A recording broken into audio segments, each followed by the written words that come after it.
Hey everyone, welcome back to the channel. Marvel's officially rolling cameras on Avengers Doomsday, and to test the waters, it's turning out to be a massive undertaking. I'm referring to their fresh cast lineup drop, spotlighting 27 performers who've taken on diverse parts in the MCU and even some from other projects. The fanbase lit up positively, particularly with the buzz around Robert Downey Jr. stepping into Dr. Doom's boots. But soon enough, folks started pointing out the glaring absences. In this video, we're breaking down those overlooked names. Let's kick things off with the master of mysticism, Doctor Strange. We last caught sight of him in Doctor Strange in the Multiverse of Madness, where he bid farewell to one ally and ventured into a new dimension with another, and poof, he's been off the grid since. Truth be told, I was fully banking on Benedict Cumberbatch making the cut in this announcement. After all, he's been a cornerstone in every Avengers flick since his introduction. And get this, Benedict dropped hints himself, saying he might skip Doomsday but could shine in Secret Wars, only to follow up with, "Alright, film Doomsday first, and yeah, count me in." So, he's essentially locked in his spot. One possible explanation, Marvel's still hashing out his storyline, which might explain the lack of a starring gig here. That said, flipping through the comics, Doctor Strange holds a massive presence. Leading into Secret Wars, there's this arc called Time Runs Out, where heroes grapple with impending collisions between realities, ticking down like a final hour countdown. Some characters surrender to destiny, figuring it's inevitable, while others battle to rewrite it, and Strange falls into the latter camp. In that tale, Doctor Strange trades away a fragment of his essence, not the whole thing, to unlock amplified abilities at a basic level. With that boost, the Avengers charge into a colliding world to avert disaster. They clash hard with that realm's protectors, and Strange flips the switch to full intensity. His third eye awakens, sprouting this eerie, shadowy form that spirals beyond his grasp. The team soon understands has crossed a dangerous line, and Strange fades from view, much like his post-multiverse disappearance. Eventually, it's uncovered that he's aligned with a mysterious group known as the Black Priests. But that's a whole other saga. Bottom line, Doctor Strange is pivotal in Time Runs Out and the broader Secret Wars narrative that I'm confident we'll witness echoes of this. Even if his screen time in Doomsday is brief, we'll uncover what he's been scheming. What about you? Do you see Doctor Strange popping up in Doomsday? Yes or no? Moving on to today's Chaos Queen, Scarlet Witch, or Wanda, who had everyone buzzing with guesses about her alliance. Theories flew about Wanda teaming up with Doctor Doom, weaving deeply into his master plan. Yet, her spot was empty in the full cast reveal. Just recently, in a chat, Elizabeth Olsen's comments were dissected. She's shooting stateside, not in the UK, hinting she might sit this one out. But let's not jump to conclusions. Doomsday's current shoots are UK-based, but phases could move to Atlanta in the US, bringing in fresh faces like hers. Plus, Olsen's known for airing MCU gripes publicly, and lo and behold, the studio often steps up. In her latest sit-down, she expressed wanting deeper layers for her character, specifically, an elderly, fractured version of Wanda. It might come off as quirky, but Marvel's no stranger to bold swings. Remember the Russo brothers flipping Thor into a surprising new form in Endgame? It stunned everyone. So, it's plausible they'd craft a parallel shot for Wanda in Doomsday, just to shake things up. Next up, Captain Marvel, aka Carol Danvers. Yeah, I get it. A lot of you weren't holding your breath, or even relieved she's absent. Still, wherever she's featured, like in Infinity War or Endgame, she's delivered powerhouse sequences and stolen the spotlight. The Russos, having leveraged that before, would probably aim to include her in Doomsday. The question is, in what way? From what I've pieced together and seen floating online, the Marvel's aftermath is crucial to Carol's journey. Sure, the film flew under the radar or slipped minds, but Monica Rambeau's unresolved ending, stuck in a parallel reality, demands closure, especially with X-Men lurking there. That arc needs tying into Doomsday. Picture this. After the setback in the Marvels, not the box office, the in-story mishap of failing to rescue Monica, Carol's driven to extremes. She views it as her duty since it went down on her shift, and she's scrambling to replicate the incident, but it's proving futile. She could deliver her bangle from the Marvels to Wong. Recall the Shonkai credits where they're examining those rings. Carol's aware of Shonkai's artifacts, so this could link her plot seamlessly, turning the bangles into essential tools for jumping universes, as demonstrated in the Marvels.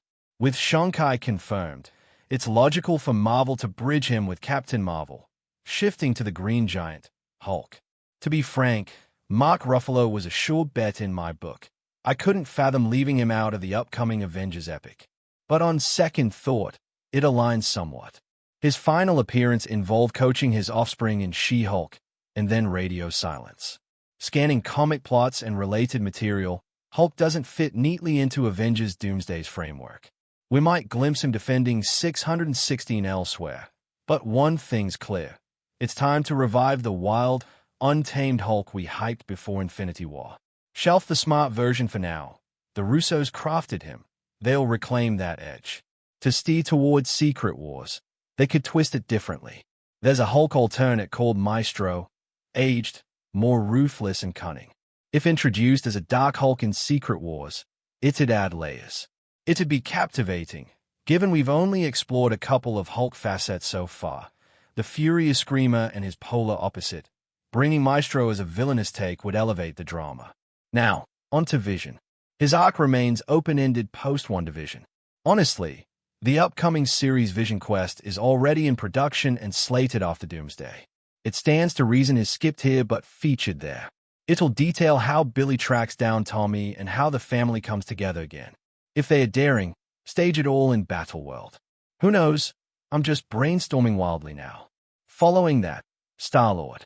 I'll admit, I had moderate hopes for him, particularly after spotting concept sketches pairing him with Vision. Assumed he'd snag a prominent spot outside the Guardians. But with Chris Pratt off the list, I'm skeptical. That said, his importance surges in Secret Wars that they've got to echo a classic comic beat, or the thrill diminishes. So, yank him from his downtime with his granddad, probably reserved for beyond Doomsday. Next in line, Wolverine. I'll be upfront. As the cast news rolled out, I never anticipated such a strong pivot to classic X-Men.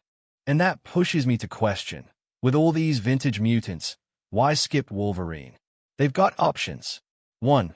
Revive the variant from Deadpool and Wolverine, who's hanging with Deadpool's crew. He'd arrive and unleash his signature flay. Option 2. A fresh Wolverine from another reality, detached from Deadpool. His narrative stays basic. Drop in. Clash, exit. He excels at slicing. Played cleverly, it deepens. We know the worst Wolverine in Deadpool, and Wolverine doomed his X-Men through his blunder, haunted by remorse.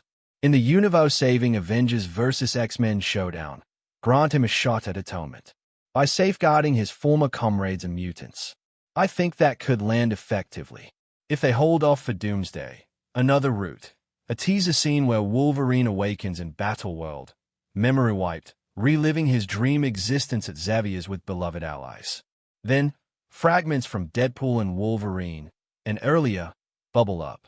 It mirrors House of M comics, where Wanda crafts a Magneto-dominated reality. Wolverine's recollections return. With Emma Frost's aid, he ignites an uprising. Not sure, but it crosses my mind. I'll share it. Wrapping this list, Steve Rogers, Captain America. We haven't glimpsed Chris Evans since Endgame. The Evans in Deadpool and Wolverine?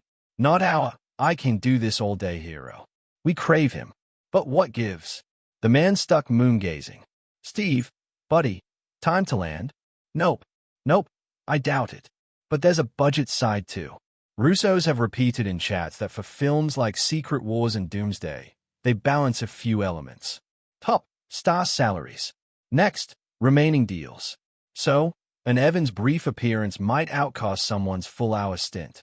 Perhaps Russos opt to leave him celestial. Yet, one detail to note, Evans did cameo in Deadpool and Wolverine. Different role, sure. His tight with Ryan Reynolds, sang in that flick, Family? Wait, Free Guy. He popped in there. But Marvel can pull strings. For a twist, Captain Hydra. Display a reality. Hinted in What If. where Cap dominates alongside Hydra. Even better for Secret Wars, Doom governs, parcels out zones. One to Hydra, led by Captain Hydra, a stark, malevolent flip from his heroic self. Sounds entertaining, right? And finally, Spider-Man on the roster. I was 100% sure on Tom Holland, but zilch. Overlooking Spider-Man in Doomsday, given his deep link to RDJ's Iron Man, feels criminal. But evidently, they did. Spider-Man's Secret Wars part differs slightly. His among Reed Richards survivors on the lifeboat enduring the reality crash, landing in Battleworld. Seems like they're mixing it up.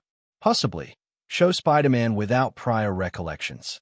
Maybe Doomsday closes with Peter assuming all's resolved.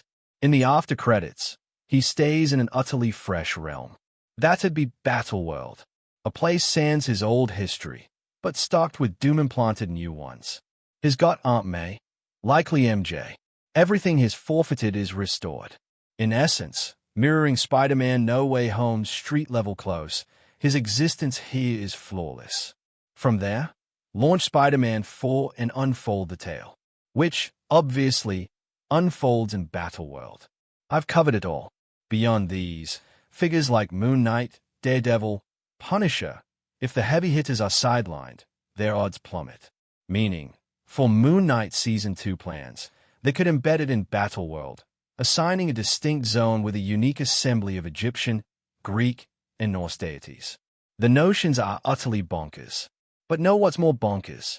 How lengthy this breakdown got. Catch you in the next video. Peace out.